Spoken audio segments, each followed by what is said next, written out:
What's up, y'all? Rayshawn here, and welcome back to another episode of In the Wild. For this episode is exciting because today we're going to talk a little bit about how the university operates, but not just in classroom, lecture hall, or labs. We're talking a little bit more about how the university comes to making decisions and how you guys, whether you're a student, an employee, or someone in our AU enterprise, how you represent it. So, like I said, exciting stuff because we have Rich Rogers, who is the past chair of our staff council, and we have Dr. Tiana Curry McCoy to talk from behalf of the Faculty Senate. And we have some of our leaders from SGA, Student Government Association, to talk about the student side as well. So regardless of where you fall in the AU ecosystem inside of Jack Nation, we got you covered in this episode. So I hope you're ready, Jack Nation, because here we go. Welcome y'all to In the Wild. We're so excited to have y'all here. Before we get started with, I guess, the serious stuff, I wanted to ask you guys, what is a hidden talent or unexpected hobby that your colleagues might not know about? Well, my hidden talent, unexpected hobby, is that I am a national award-winning cheer coach. Oh, wow. And I didn't know that. This season, I will be the first Pop Warner cheer coach to actually coach football as well. I'm coaching football this season with my husband. Nice. So, yeah. What about you, Rich? Mine's not as exciting as Tiana's, that's for sure. I would say it's kind of boring, but I'm kind of into landscaping, and so I've helped family members and that kind of thing. I don't, do it professionally by any means, but just kind of do that to help them out and kind of enjoy creating stuff in the yard and that kind of thing. So Nice. yeah. And what would you say, just off the top of your heads, would be your favorite thing about working at Augusta University? Oh, there's so many things, but one of my favorite things about working at Augusta University is the camaraderie I see between the faculty, staff, and students, and how our administration really tries to foster a family-first institution. I would agree, and I think part of what I enjoy about working here is just being part of the big mission that Augusta University has locally and in our state and our nation, really, and watching over the last many years the two different universities come together as one and seeing that process continuing to just get better and better each day. I really enjoy being part of that. I love both of those things. Thank y'all for sharing that. But I guess getting into the topic for today's conversation, for those who may not be familiar, can you explain what Staff Council and Faculty Senate actually do, and I guess just their primary purpose? Well, I'll start with Staff Council. Basically, we have between about 50 and 60 representatives from across AU that full-time staff members that serve on Staff Council, and it basically is to help foster collaboration between the staff, professional development for the staff, and just making sure that staff are aware of things going on. It offers us an opportunity to connect with university leadership and finding out things that we might not otherwise know, and we can share that with other staff. We can also, the executive committee can share concerns of the staff with leadership as well. So it's kind of a two-way street in terms of information going back and forth, but it's really an opportunity just to connect with your staff on a higher level and also partake in some professional development opportunities. And what about Faculty Senate? Faculty Senate, well, the first thing I like to say is that all faculty at Augusta University are part of the Faculty Senate. Being a faculty member makes you a faculty, part of the Faculty Senate. And with that being said, we do have 13 subcommittees, and those subcommittees are populated with at least one individual from each of the colleges that hold faculty. And the Faculty Senate really, it fosters faculty development. It fosters academic development. And then also we have a student care component part of the Faculty Senate as well. And so one of the main purposes of the Faculty Senate is shared governance. And in shared governance, we do everything from helping to approve and manage and kind of create and build policies from the ground up, to larger pieces of information that include being on the president's cabinet and lending advice, concerns about what's going on at Augusta University. And so there's many different components. We're all interested in AI right now. We have an IT subcommittee, and that's one of their things is to help with AI and help kind of foster that policy for the university. So not only for faculty but for students, it's also Faculty Senate is important because we kind of advocate and look forward into some of those things that are going to help us teach in the future and help us educate the students. So that's a big part of the partnership. And then also fostering and being an advocate for Augusta University faculty higher up with the University System of Georgia, and letting them know the concerns of our faculty, as well as staff council also has people there as well to let them know the concerns of the staff. So that's kind of what we do. So how did y'all get involved in your respective roles? Were you nominated, recruited, just volunteered? How did you get started? Well, I've been on staff council since 2019, and my supervisor came to me and said, they were looking for a representative for our department, which at that time was communications and marketing. And so I started as one of the representatives from communications and marketing on staff council then. But, got into sort of a leadership role. You have to be elected to chair-elect. And so that happened, I guess that was in 2023. And so that was the year I became chair-elect. And then once you're elected to chair-elect, it's a 3-year commitment. So wow. you've got to be chair-elect for a year, then you're chair, and then you're past chair, which is what I'm currently now. I'm the past chair of staff council this year. And so it's a 3-year commitment. So anybody who's seeking to be nominated or voted on for that position has to have approval from their supervisor for a 3-year commitment. But staff council terms are 3 years for members anyway. So we can serve up to 2 consecutive terms. And I think hopefully that answers your question. But that it all started in 2019, and I've been on ever since. So with Faculty Senate, there's a pathway to leadership that I unexpectedly tumbled upon and didn't know I was there. We send out every year, we send out a survey asking faculty members, are they interested in serving on one of the committees for Faculty Senate? And that's how we kind of populate our committees. In the day, I served as chair of our Curriculum and Policies Committee, and I honestly can't even remember how that came about. Got off of Curriculum and Policies Committee and somehow ended up on Faculty Development Committee, and I also served as chair there. During that time, our previous Faculty Senate President, Peter Basciano, and our previous Faculty Senate President and also Vice President, which was Almira Vajanova, Dr. Almira Vajanova, both of them recognized, I guess, some type of leadership in me, and they started mentoring me. And it was a partnership that I didn't even really know I was involved in. And for Faculty Senate, once you have 51% or more administration, you can no longer be served on Faculty Senate. And Dr. Basciano ended up becoming the associate dean over in the whole College of Business. And as such, he could no longer serve as our president. So they were looking for somebody to kind of step up, and I felt like I owed it to the mentorship that I was given to volunteer, and that's how I kind of fell into the role of president of the Faculty Senate, and I've been enjoying it ever since.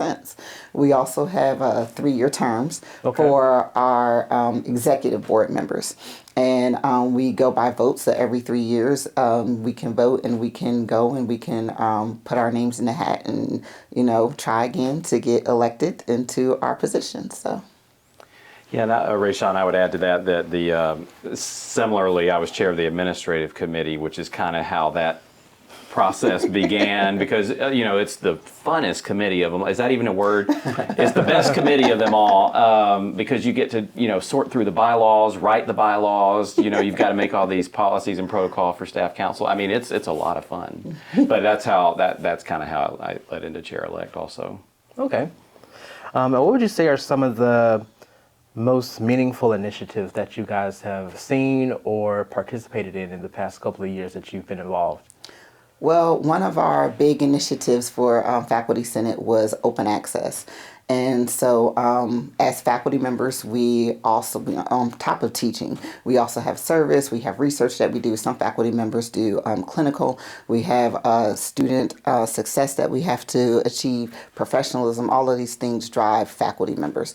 So as part of our research, our department or grant money that we have actually pays for our publications, our submissions into different journals and things of that nature. Open access is one of the resources where students and other people can go and they can access information for free, research that we've done and things like that. Oh, but we nice. still have to pay to get it published. So one of the things that we did was we worked with the libraries and their dean, and we created a fund to help our researchers publish their research in open access. So they can apply for one of the grants and they can get the grants, and we spread them out. We start off in the school year, we spread them out evenly between the colleges, and then by the second semester, it's just fair game, first come, first serve. Okay. So that was one of the huge initiatives that we did. We've also worked in the past to make sure that faculty members had access to certain apps and things that they needed, such as statistical analysis and other journals and magazines, things of that nature. So that's a couple of the initiatives that we had, but I think one of the biggest ones that we're kind of we've been working on this past year, and it's going to continue into next year, is we're working with our staff and our students, and we want to create a clothing and food pantry on campus. After Hurricane Helene, both Rich and I served in the food pantry for faculty, staff, and students, and we both just saw a need, not only there, but also of clothing and different items that could serve well on our campus. So one of the things that we've been collaborating on is a location on campus that we could serve the faculty, staff, and students. And things from clothes that are donated, everything would be donated. Clothes, having a section for food. We noticed after the hurricane, a lot of people needed diapers and things of that nature. So this is one of the things that our administration is very encouraged about. They love the idea. So we're looking for a place on campus and kind of get that ball up and rolling. Yeah, that's one of the things, going back to your question about some of the major initiatives we've been working on, that we have been working together with Faculty Senate on that, and just strengthening the ties between Faculty Senate and Staff Council in general. We now are attending each other's meetings and so forth, and that didn't happen before. So just that open line of communication, we think, is going to lead to some great things in the future. And one of the other things that we've really been working on is the Professional Development Conference for staff, and we had our first one in the spring back in May for our AU staff, and about 200 attended. Just a very well-received conference, and the staff really appreciated the efforts that the Staff Council went to, but also just the support from the administration and our leadership for that conference. And we hope to do that again this coming year, probably in the spring once again. And I would say the last thing that's been kind of a major thing behind the scenes, but is now actually about to come to fruition, is our staff awards program. That's been under a revamp for the last couple of years. And those awards are going to be issued in October. So we're looking forward to that. And we'll see who wins those awards. But there's 5 staff awards, and some of them come with a monetary benefit. So, oh, nice. Yeah, kind of a big little surprise for whoever wins that. So just getting those awards in alignment with AU strategic priorities as well as the USG policy, that's what we've been working on behind the scenes, and we're seeing that come to fruition now. And I will say one more initiative that we didn't mention is this previous year, both staff and faculty were able to attend conferences for peer mediation that was hosted and led by University System of Georgia. And 20 staff members and 20 faculty members got certified in peer mediation. So, like all families, sometimes you have conflict, and being able to have members on campus who can sit down with other campus members in a nondescript location and kind of mediate that. It helps resolve some office tensions and things of that nature. So that was a really big initiative, and faculty, it ended up happening on the third try because of the hurricane and then the ice storms. Our date kept getting pushed back, so that was kind of hilarious, but we did eventually get it accomplished. And so that was another strong initiative that both faculty and staff correlated in. And since Rich mentioned staff awards, faculty also have awards that happen in the spring. And for the past couple of years, we've hosted them in the Maxwell Theater, and it's an awesome thing to see. And every year we kind of elevate it a little more and a little more. So that's a blessing. Yeah, I love that. Sometimes people feel like universities often kind of operate and make decisions behind closed doors. And I feel like with both of your roles, you help make those decisions become a lot more transparent. Do you mind talking a little bit more about how that looks for you guys when there is a decision that may come from university leadership that you guys have to either share or be a part of the decision-making process? I guess I'll start on that one. I know, pardon me, I know sometimes we will hear something from staff that they're concerned about. And then we are fortunate enough as leadership of staff council to have meetings with some leadership of the university, including the president. And so we can share some of those concerns as they come along. Now, sometimes we get further clarification on why something has changed or how that affects staff. And then we can go back to staff with that information. But at least they are aware of those concerns. And sometimes the policies come from the USG and you just can't change them. You know, you have to kind of go by what they say. But they shed broader light on why the change, or maybe more of what's going on behind the scenes, that we can kind of then take back to staff and say, hey, this is, you know, what's going on, what you can expect. And so we're very blessed to be able to have those connections with our president, our CHRO, and so forth. We've got great connections there, and they are wanting to support staff in every way that they can. I would agree with that. So in our university, again, like as I said, it's part of a university system. And so the Board of Regents is over the University System of Georgia. And then even above the Board of Regents, you have Georgia legislation. So Augusta University, as well as many other universities, we send people down to the Capitol to help talk to lawmakers about the things that are going to influence education and how that's going to affect universities as well as primary schools. And then once, you know, those rules and things come down, the Board of Regents has its say, and then the University System of Georgia. And so after that, you know, our presidents have their say, and faculty and staff are included in some of those decision-making processes all the way up to the top. We have groups that advocate for research and many other things. But, you know, one of my responsibilities is to the administration here, again, to let them know the heartbeat and the pulse of the faculty, how they're feeling, how they may react to certain changes and things of that nature. And one of the things that faculty really ask for is to be included from the ground floor up. So that's why I said with the policies and things, we have groups that help create those policies from the ground floor, but we also have to keep in mind certain regulations or restrictions that we may have from the University System of Georgia, and those just cannot be compromised. So we are very fortunate here at Augusta University to have an administration that advocates for faculty, staff, and student, wants us involved in the decision-making process, has a listening ear, and includes us at seats around the table. However, eventually, you know, policies and things of that nature, rules and regulations, they are a compromise. And so everybody might not be totally happy or get what they want, but, you know, I can say with all truth and honesty here at Augusta University that the voice of the faculty was heard. And we also have connections with both the USG Faculty Senate and USG Staff Council as well. I actually serve on the Staff Council for the state level, so we can bring some of those concerns at that level even, or at least gain a broader perspective of what is actually going on, what's leading to those changes and that kind of thing.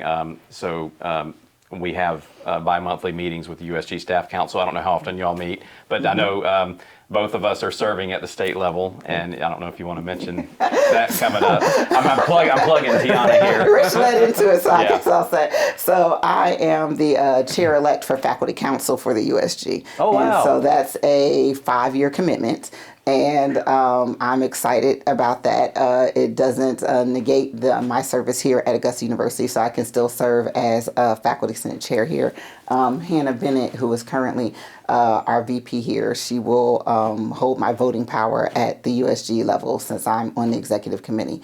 But Augusta University has interest, and we had people in the room on multiple levels, so we're able to speak up and to advocate. One of the big responsibilities of faculty, again, I said our teaching and our academics, is forward thinking and being there for our students. So not only do we speak up and represent for ourselves as, to our employers and, making our life a little bit happier and easier where we work, but also for the future of education and what that looks like in the students who are our products that we deliver out into the world, and making sure that Augusta University is not only a Augusta name, a Georgia name, but a national and a global name that can be recognized for excellence in education and service that we put out to the world.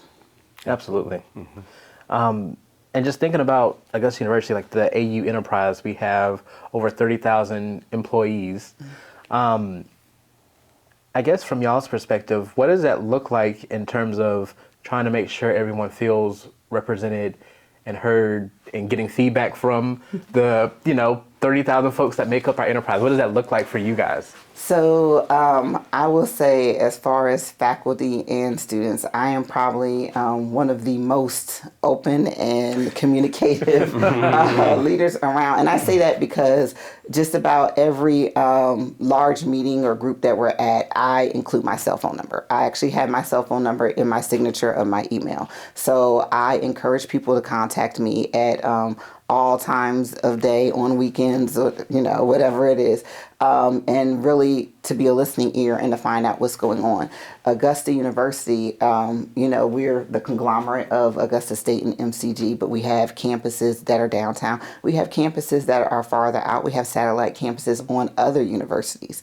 And so part of making sure all of the faculty that really work for us feel included is sometimes I go out and I visit some of those other universities, and I have my own little traveling gnome. And so I take Augustus with me, and we take pictures with other faculty. We sit in rooms and really talk to them about Faculty Senate. How can I be there for you guys? I encourage faculty, again, to contact me, email me. Our Secretary of Faculty Senate contacted, email him.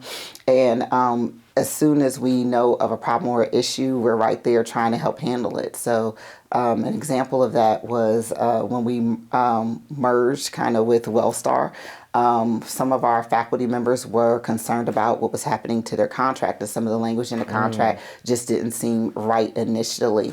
And, it could have went very sideways had somebody not communicated. But a faculty member reached out to me and said, hey, these couple lines in the new contract don't seem right. And we have a lot of faculty members who are upset about it and are not going to sign a contract.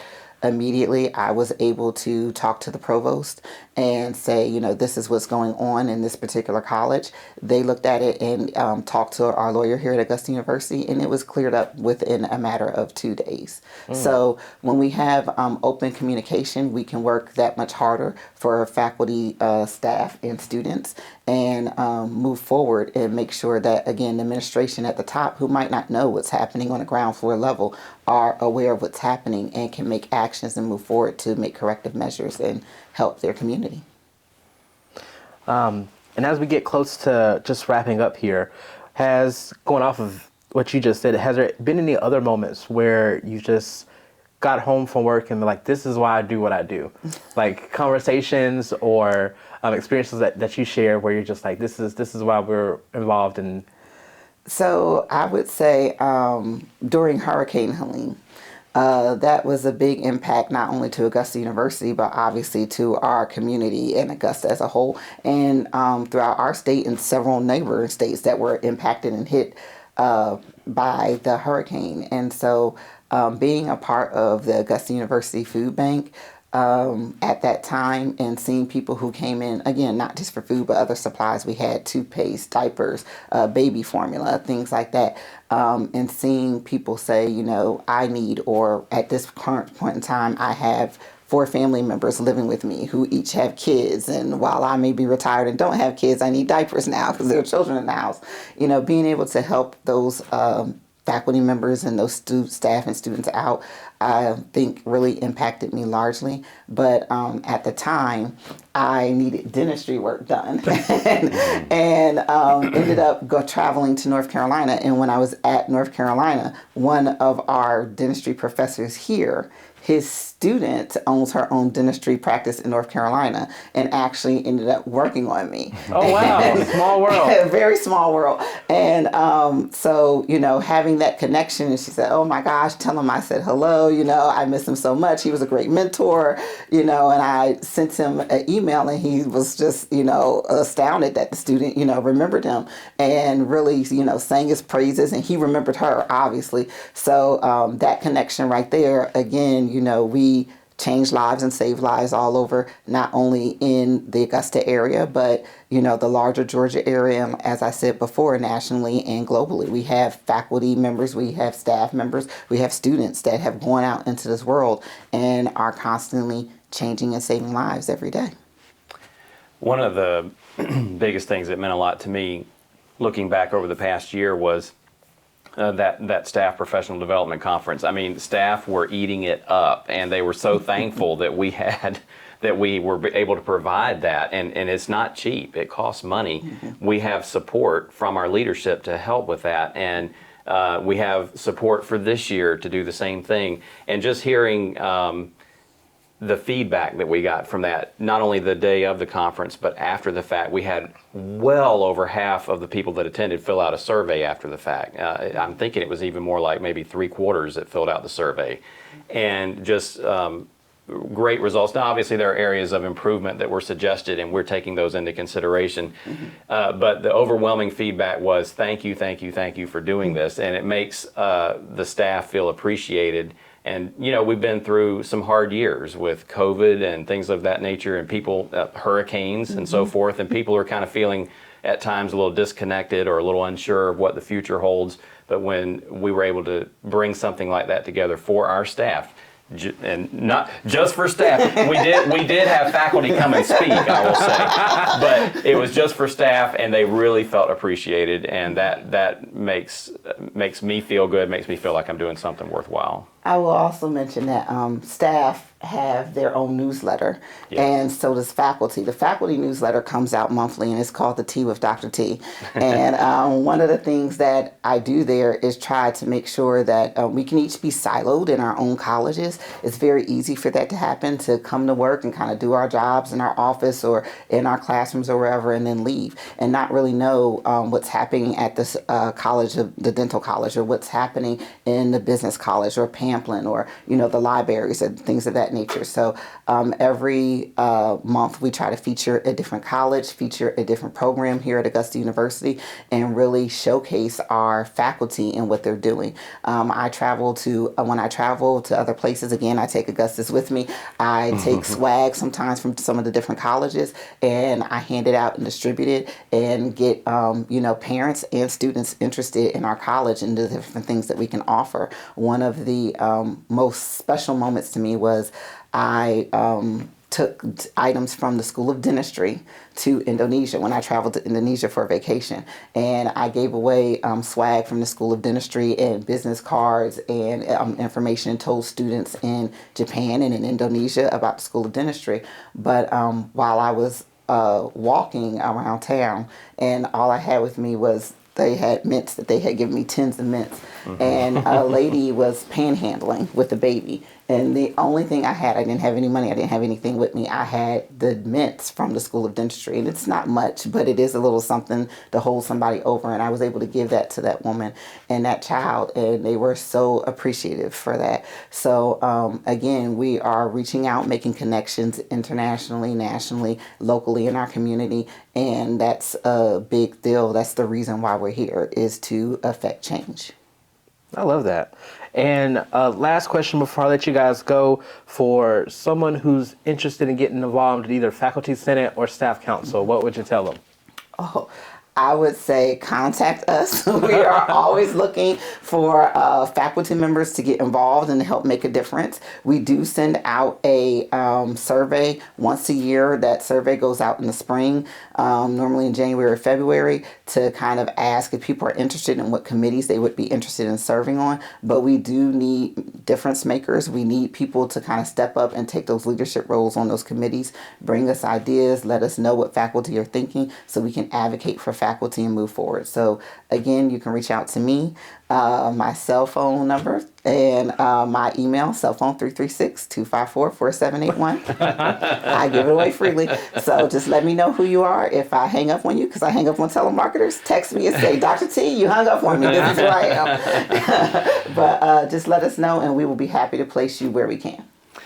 Yeah, and for staff council, if you're interested in serving on staff council, I would highly encourage it, because I have just grown tremendously just since my time serving on staff council back in 2019, learned a lot of different things, and I think it's a great opportunity.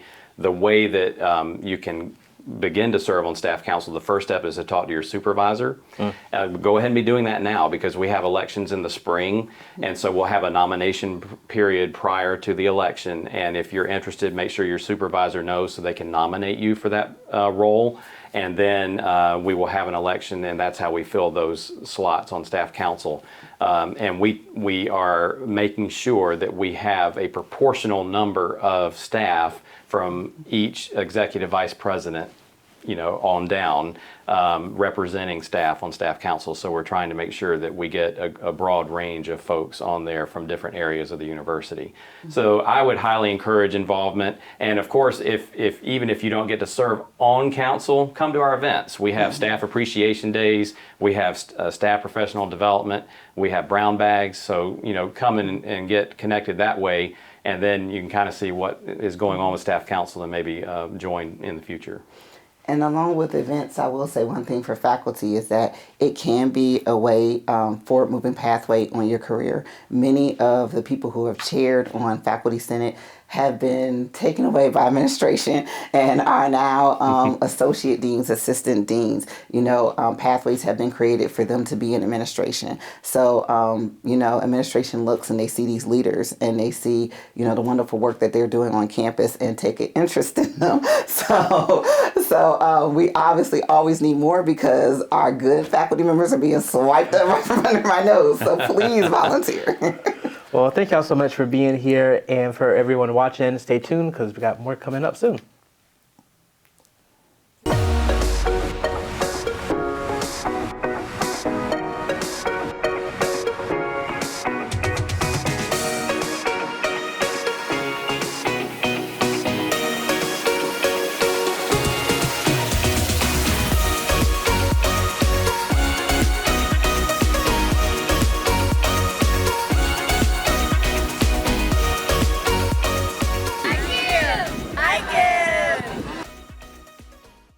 Welcome to the Wild, you guys. Thank We're very you. excited to have you back, Andriel and John. Welcome. Thank you. Thank you. So let's just start from the top. For those who are unfamiliar, what is SGA and how does it, kind of fit into the AU community here? Do you want to take this one, or do you? I can take this one. I don't Okay. mind. So SGA is known as the Undergraduate Student Government Association. We are the voice of every Jaguar. Here at Augusta University, we're here to always solve your problems and relay messages and build connections with faculty to let us know so we have a better AU. And I feel like SGA is really a community of students that really care about Augusta University. So we come together and make it happen. So yeah. Anything to add on to that, John? We're just the liaison between the student body and the Augusta University faculty to make sure we're on the same page in regard to things and moving forward and trying to always consider what's best for the university, because the students are the consumer here, and that's something that we always try to strive towards. Yeah, and so I guess what kind of inspired or motivated you guys to run? Because you have to, go through the whole nomination election process. So what was that like for you guys? Okay, so I always knew I wanted a higher position in the Undergraduate Student Government Association, or known as SGA. So when I first came to Augusta University, I started following the Instagram page, and I missed the deadline to even join my freshman year. So I was like, oh man.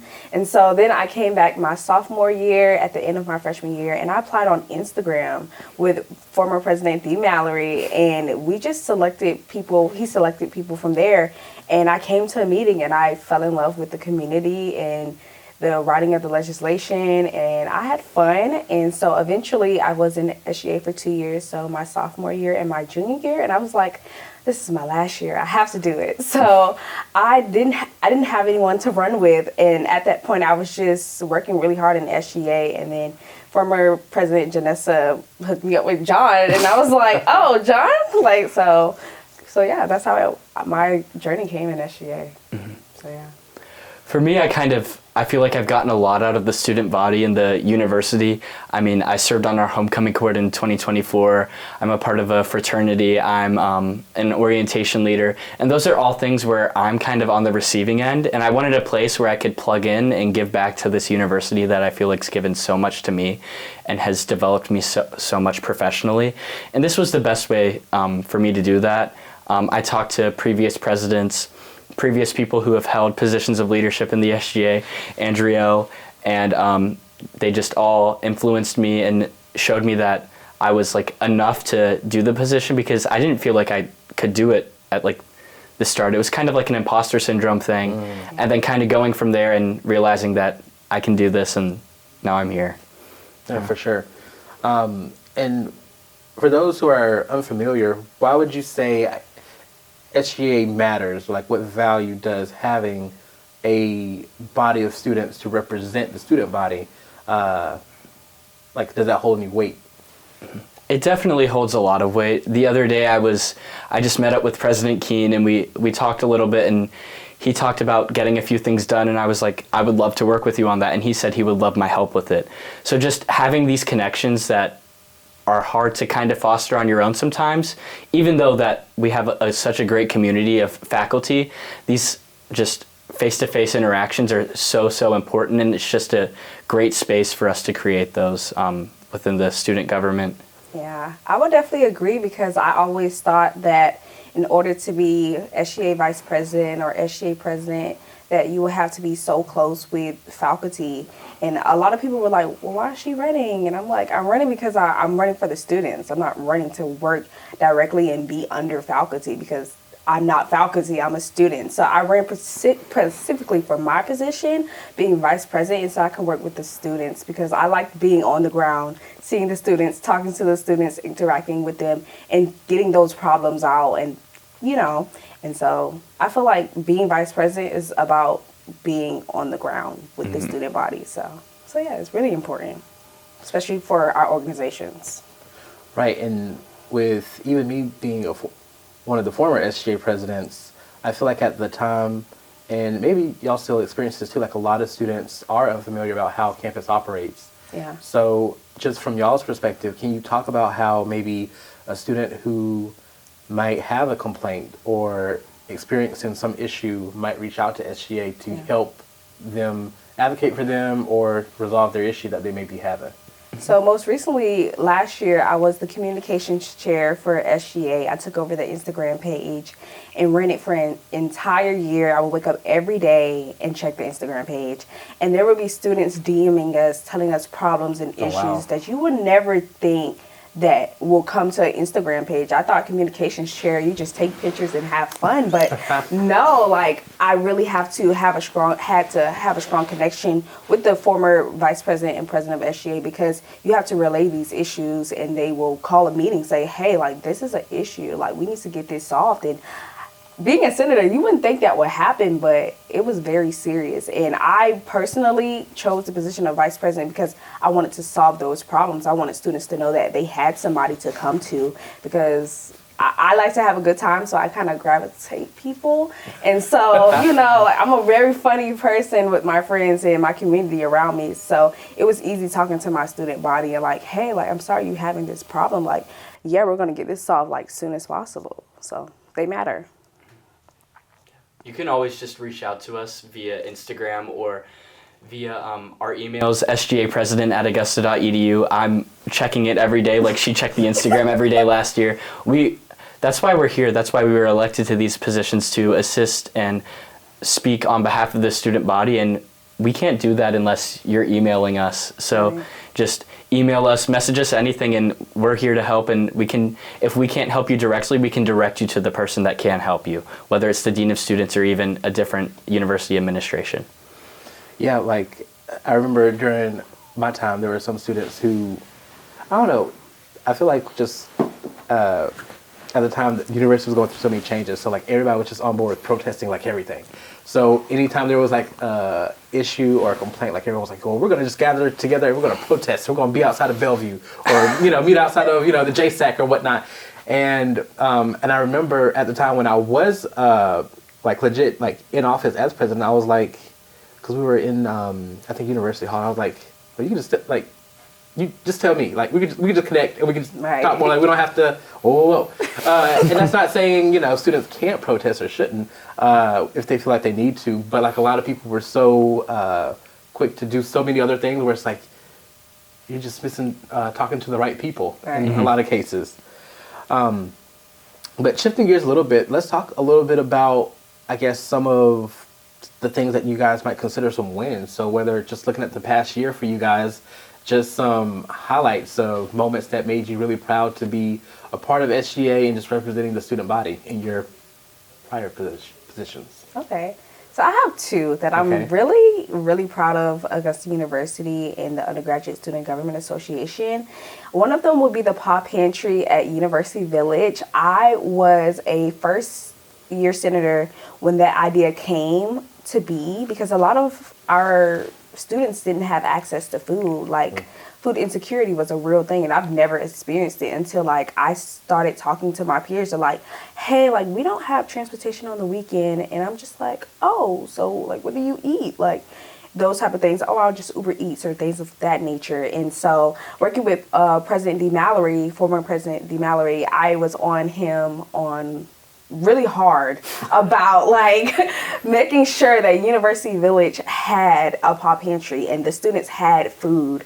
And I'm very grateful that that is now a thing. And I'm super happy that now I get to run it, being the vice president. So like going shopping for the students, getting their food every month, like letting them know like, oh, okay, really catering to the student body. But the second one will definitely be the parking debt, because I've been complaining about parking since I've gotten here. And I was so excited and so like grateful to see the kind of the beginning stages of it, but like being a part of the conversation that makes sure that now we have parking. So I'm super excited. So yeah. I have two as well. For me, it kind of seems like a small one, but I feel like it kind of cascades and becomes a big one. I wrote a small piece of legislation about adding a little SGA like logo if you received funding from us, which seems like, oh yeah, I did see that. It seems like a task, like something you added, like you have to do, but I kind of relayed it and made them understand that it's showing that SGA is here to help, because a lot of people don't even realize we have a student government association here at the university. So it just created more transparency, and we've received more funding requests, more people hearing about the SGA, more people voting in an election than we've had in a very, very long time. And that, I feel like that was part of it, just those small like things.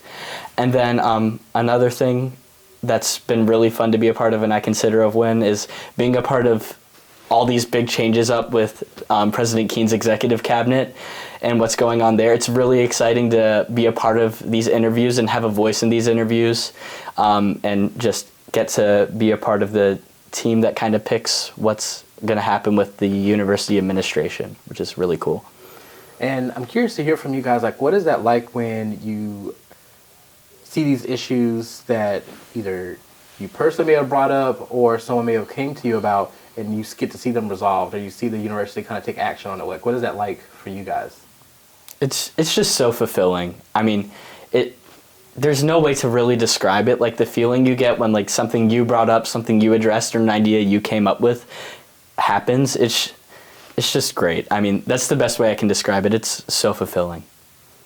I feel like heard, honestly.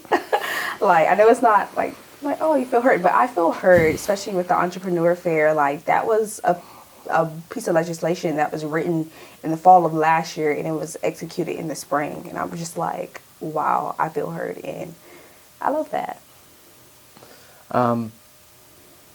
Sometimes I feel like students also who are aware of SGA may feel like, well, this organization might only be for students who might be interested in like going into law or a political science major or something like that. So could you speak to that a little bit of how SGA is for everyone? I feel like SGA is a place at which you're going to grow professionally. You're going to develop into a person that you never thought you could be.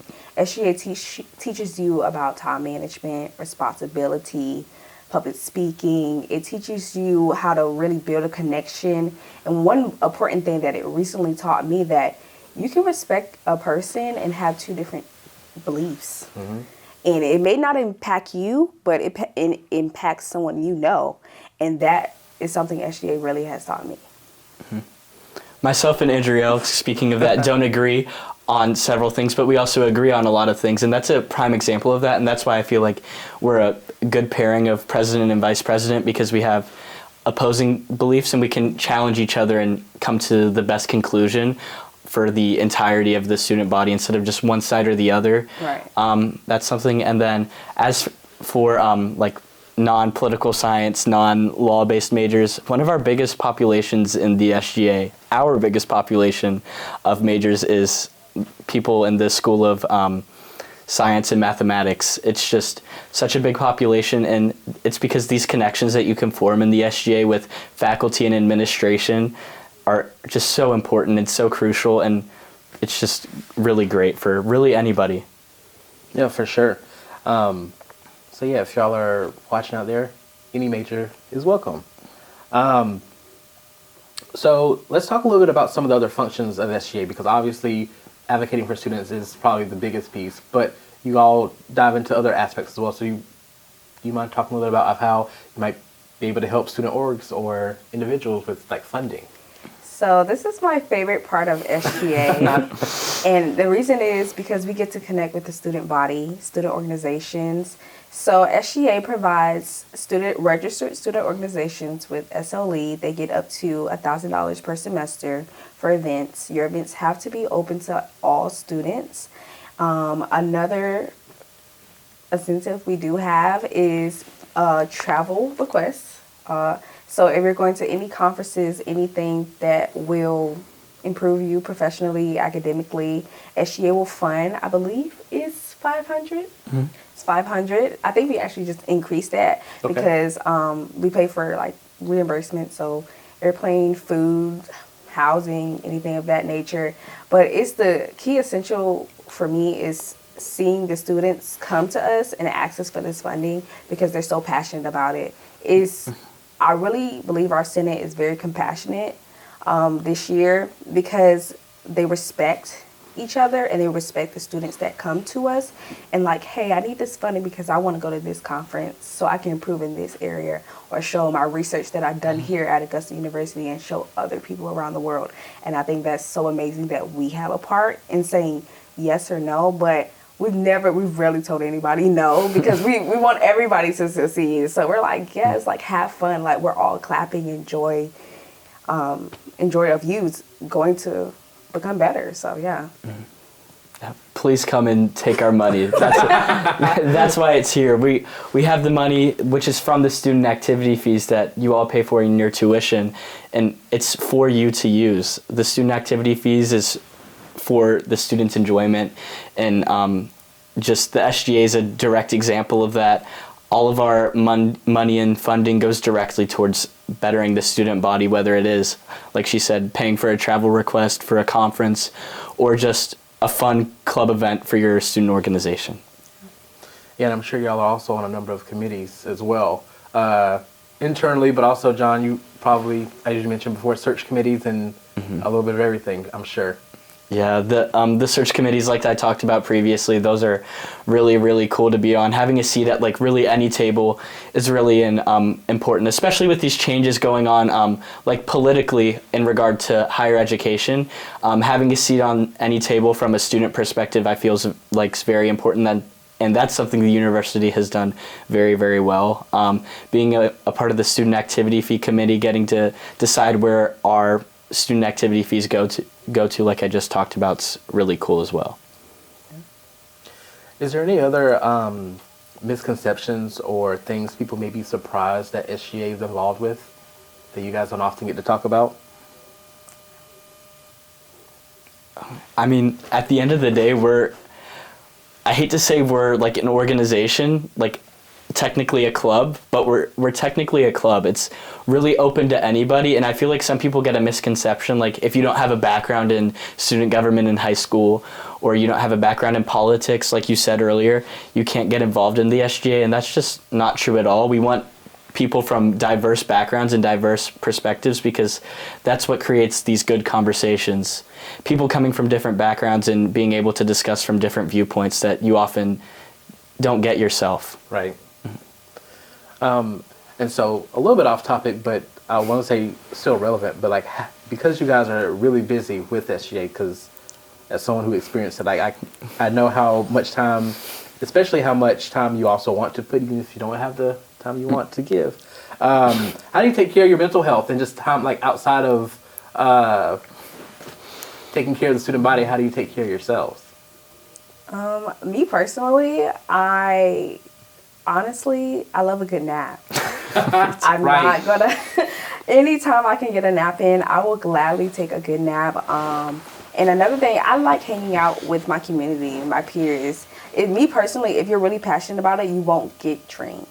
It's not draining to me. It's more exciting because I'm helping and I'm serving others. But most importantly, hanging out with my friends on a Friday or a weekend, studying. So that's kind of how I have fun. Yeah. This sounds kind of corny, but meditation really helps. Not like a deep like state of meditation, like some Zen stuff, but just like being alone in like silence and just with my thoughts. It sounds really corny, but it's very helpful mentally. Being involved in other things outside of SGA is also very helpful. Having my fraternity, which can be very fun sometimes, and just having some friends that I can always go to is also great. It's just keeping that, I hate to say SGA's work, but that work-life balance. Yeah. On top of me and Andrea both have other jobs on top of being a part of the Student Government Association and our personal lives. So it's just finding that balance, keeping a detailed calendar, all things that are very, very helpful. She has the most detailed calendar I've ever seen. It's ridiculous. Do you have any tips for keeping your calendar detailed and organized? You know, plan every part of the day. She's got breakfast on there. I do. Planning every part of the day because you want to show up and be on it. You don't want to be caught lacking at all. So that's me.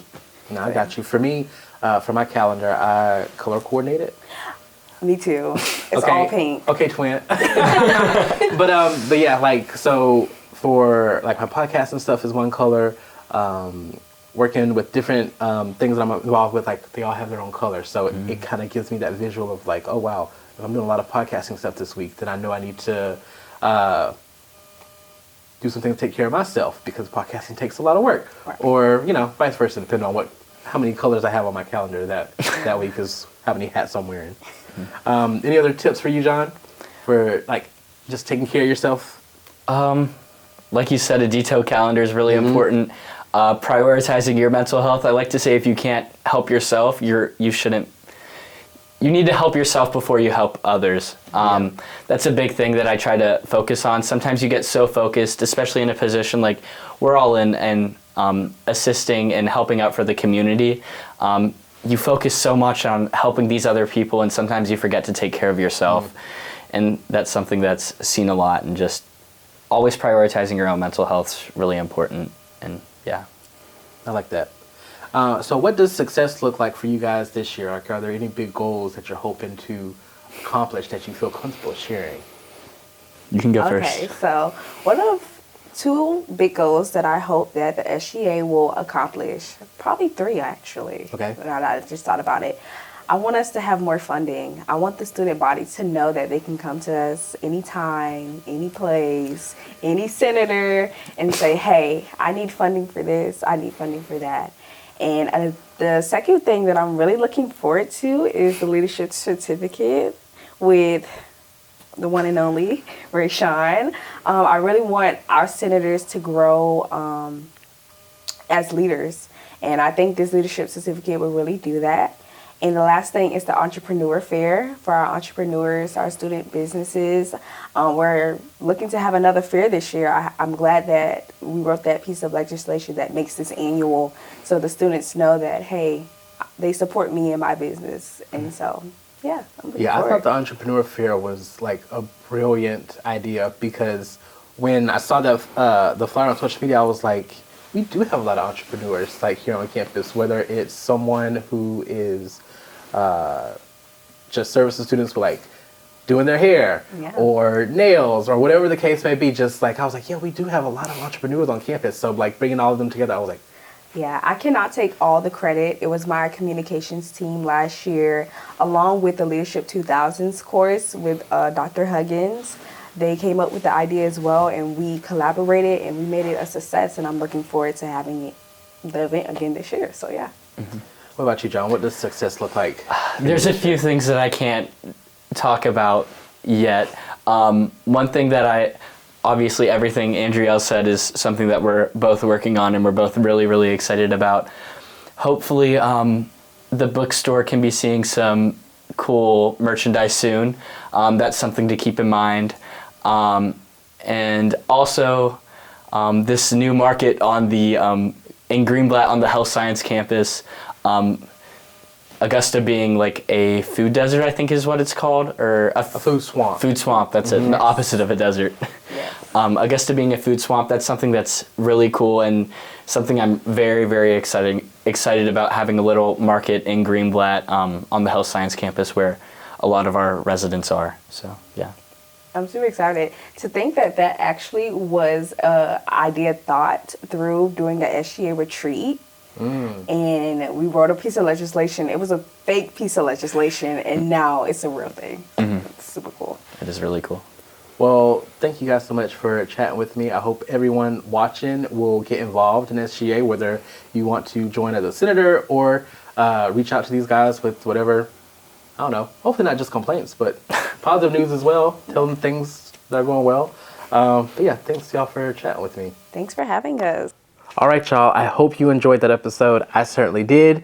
And just to kind of recap, AU is thriving because we are a community that listens to its faculty, staff, students. And so whether you're an employee or a student, I hope you find whatever organization represents you the best or most accurately, and you attend a meeting. So go to a faculty senate meeting or a staff council meeting or an SGA meeting if you're a student, to just kind of take it all in.